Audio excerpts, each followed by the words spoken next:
are not the true source of the problem. They are symptoms.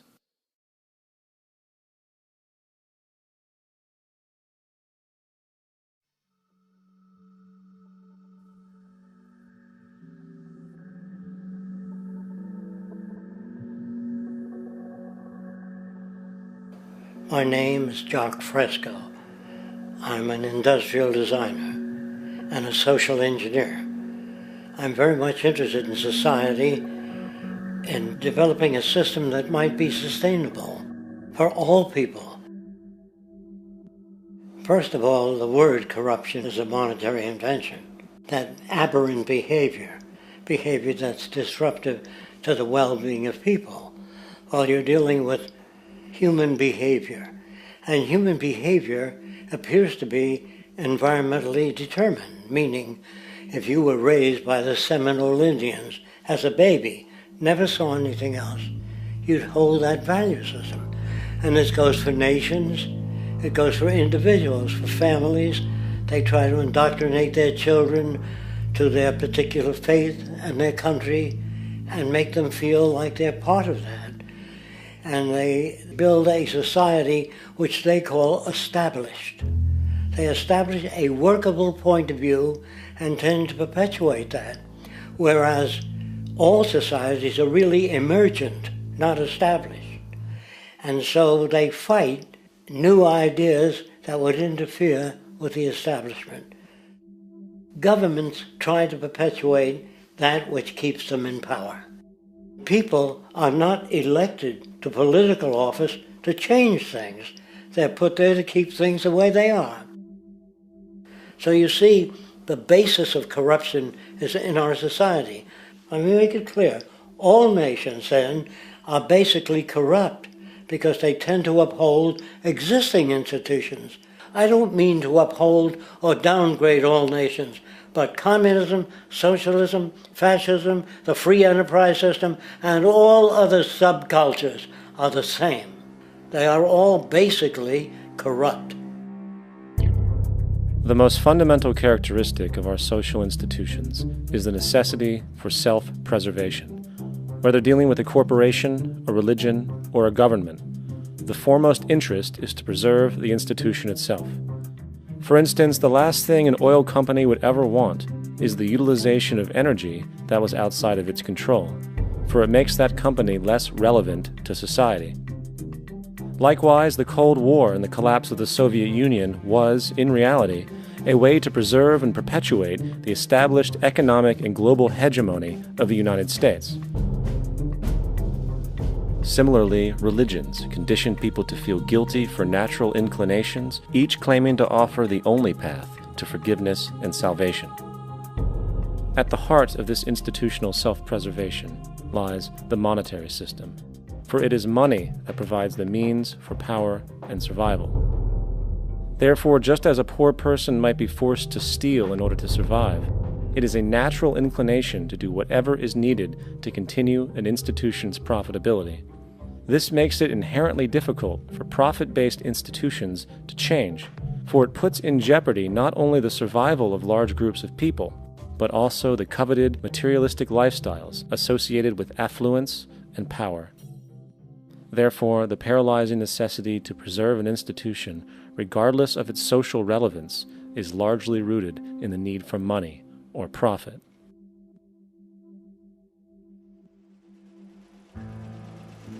What's in it for me is why people think. And so if a man makes money selling a certain product, naturally he's going to fight the existence of another product that may threaten his institution.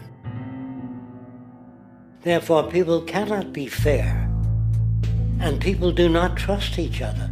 A guy will come over to you and say, I got just the house you're looking for. He's a salesman. When a doctor says, I think your kidney has to come out, I don't know if he's trying to pay off a yacht or whether my kidney has to come out. It's hard in a monetary system to trust people. If you came into my store and I said, this lamp that I've got is pretty good, but the lamp next door is much better, I wouldn't be in business very long. It wouldn't work. If I were ethical, it wouldn't work. So when you say industry cares for people, that's not true. They can't afford to be ethical.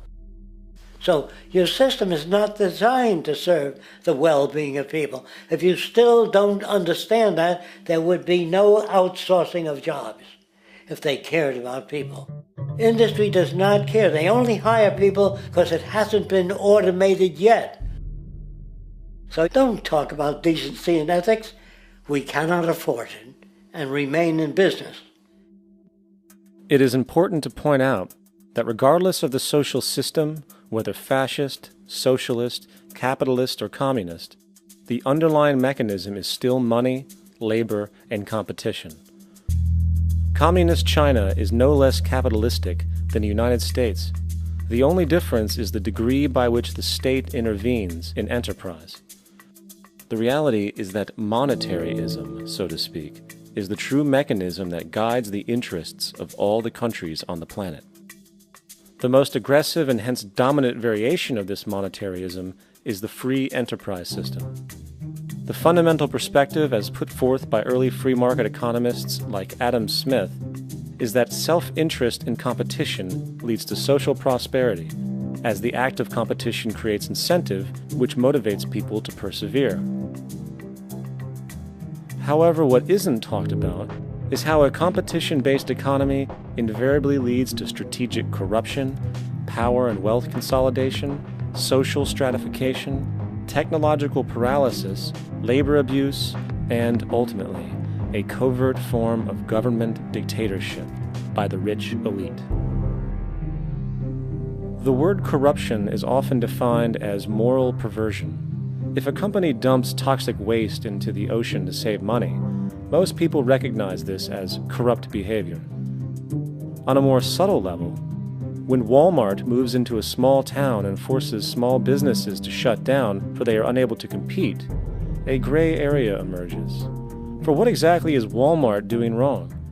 Why should they care about mom-and-pop organizations they destroy?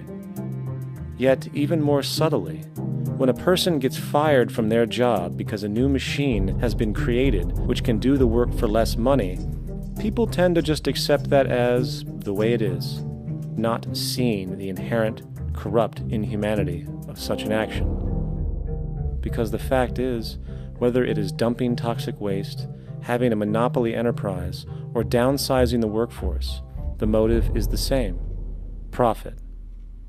They are all different degrees of the same self-preserving mechanism, which always puts the well-being of people second to monetary gain.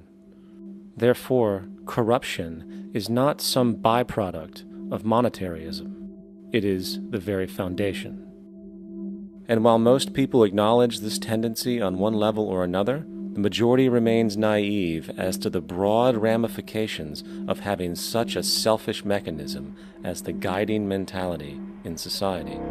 Internal documents show that after this company positively, absolutely knew that they had a medication that was infected with the AIDS virus, they took the product off the market in the U.S. and then they dumped it in France, Europe, Asia, and Latin America. The U.S. government allowed it to happen. The FDA allowed this to happen. And now the government is completely looking the other way. Thousands of innocent hemophiliacs have died from the AIDS virus. This company knew absolutely that it was infected with AIDS. They dumped it because they wanted to turn this disaster into a profit.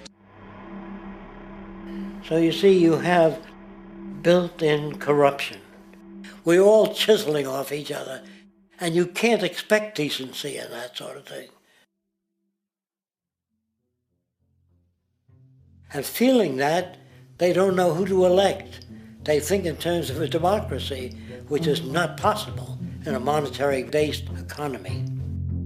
If you have more money to advertise your position, the position you desire in government, that isn't a democracy.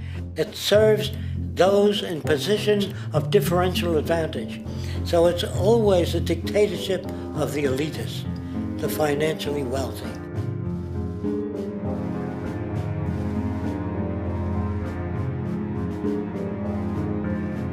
It is an interesting observation to note how seemingly unknown personalities magically appear on the scene as presidential candidates.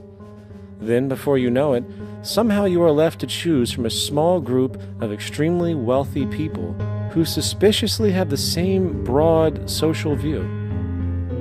Obviously, it's a joke.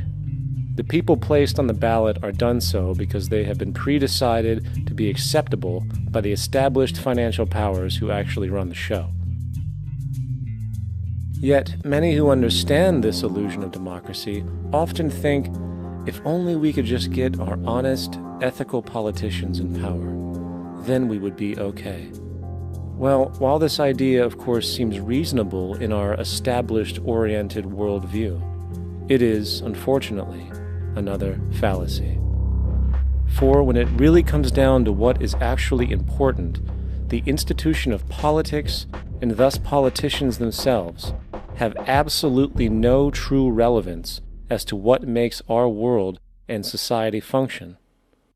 It's not politicians that can solve problems. They have no technical capabilities. They don't know how to solve problems. Even if they were sincere, they don't know how to solve problems. It's the technicians that produce the desalination plants.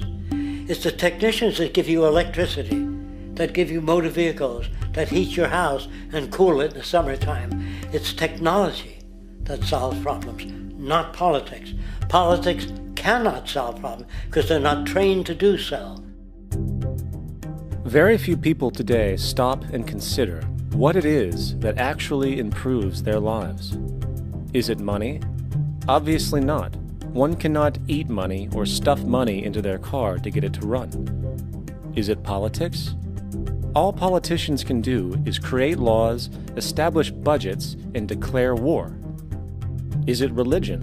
Of course not. Religion creates nothing except intangible emotional solace for those who require it. The true gift that we as human beings have, which has been solely responsible for everything that has improved our lives, is technology. What is technology? Technology is a pencil, which allows one to solidify ideas on paper for communication. Technology is an automobile, which allows one to travel faster than feet would allow. Technology is a pair of eyeglasses, which enables sight for those who need it.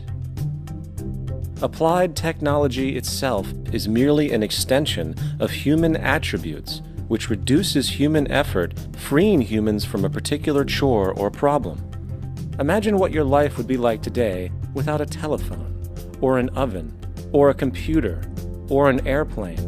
Everything in your home, which you take for granted, from a doorbell, to a table, to a dishwasher, is technology, generated from the creative, scientific ingenuity of human technicians. Not money, politics, or religion. These are false institutions. And writing your congressman is fantastic. They tell you to write your congressman if you want something done. The men in Washington should be at the forefront of technology, the forefront of human studies, the forefront of crime, all the factors that shape human behavior. You don't have to write your congressman. What kind of people are they that are appointed to do that job? The future will have great difficulty. And the question that's raised by politicians is, how much will a project cost? The question is not, how much will it cost? Do we have the resources? And we have the resources today to house everyone, build hospitals all over the world, build schools all over the world, the finest equipment and labs for teaching and doing medical research. So you see, we have all that, but we're in a monetary system. And in a monetary system, there's profit.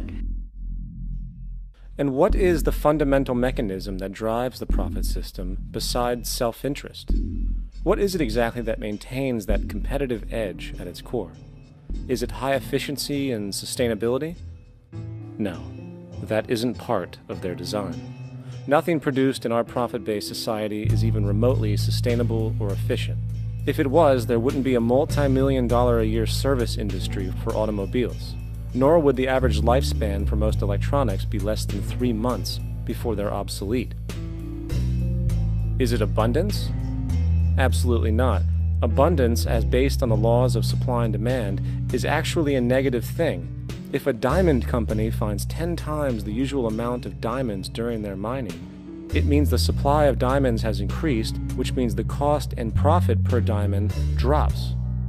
The fact is, efficiency, sustainability, and abundance are enemies of profit. To put it into a word, it is the mechanism of scarcity that increases profits.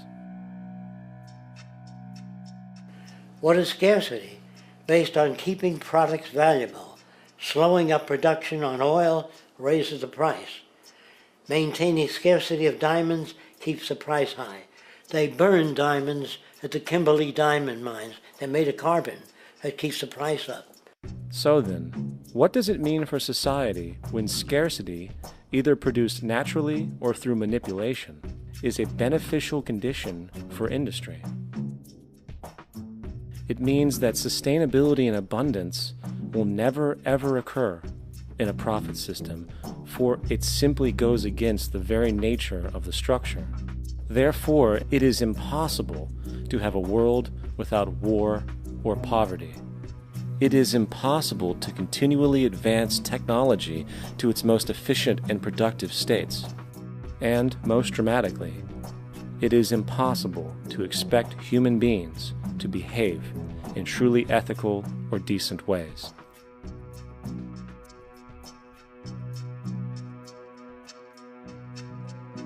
People use the word instinct because they can't account for the behavior. They sit back and they evaluate with their lack of knowledge, and they say things like, humans are built a certain way, greed is a natural thing, as though they've worked for years on it, and it's no more natural than wearing clothing.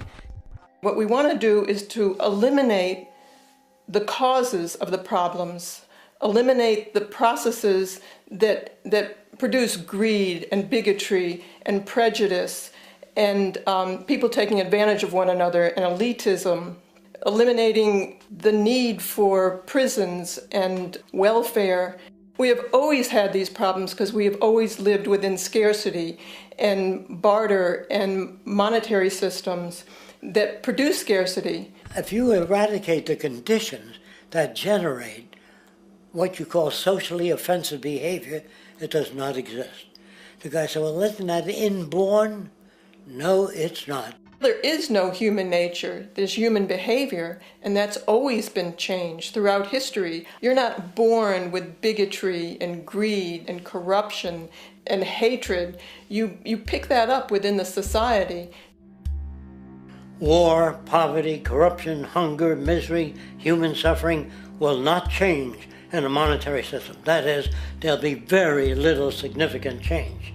It's going to take the redesign of our culture, our values, and it has to be related to the carrying capacity of the earth, not some human opinion or some politician's notions of the way the world ought to be, or some religious notions of the conduct of human affairs. And that's what the Venus Project is about. The society that we're about to talk about is a society that is free of all the old superstitions, incarceration, prisons, police, cruelty, and law. All laws will disappear, and the professions will disappear that are no longer valid, such as stockbrokers, bankers, advertising, gone forever, because it's no longer relevant. When we understand that it is technology devised by human ingenuity which frees humanity and increases our quality of life, we then realize that the most important focus we can have is on the intelligent management of the Earth's resources. For it is from these natural resources we gain the materials to continue our path of prosperity. Understanding this, we then see that money fundamentally exists as a barrier to these resources, for virtually everything has a financial cost. And why do we need money to obtain these resources? Because of real or assumed scarcity. We don't usually pay for air and tap water because it is in such high abundance, selling it would be pointless. So then, Logically speaking, if resources and technologies applicable to creating everything in our societies, such as houses, cities, and transportation, were in high enough abundance, there would be no reason to sell anything. Likewise, if automation and machinery was so technologically advanced as to relieve human beings of labor, there would be no reason to have a job. And with these social aspects taken care of, there would be no reason to have money at all. So the ultimate question remains: do we on Earth have enough resources and technological understanding to create a society of such abundance that everything we have now could be available without a price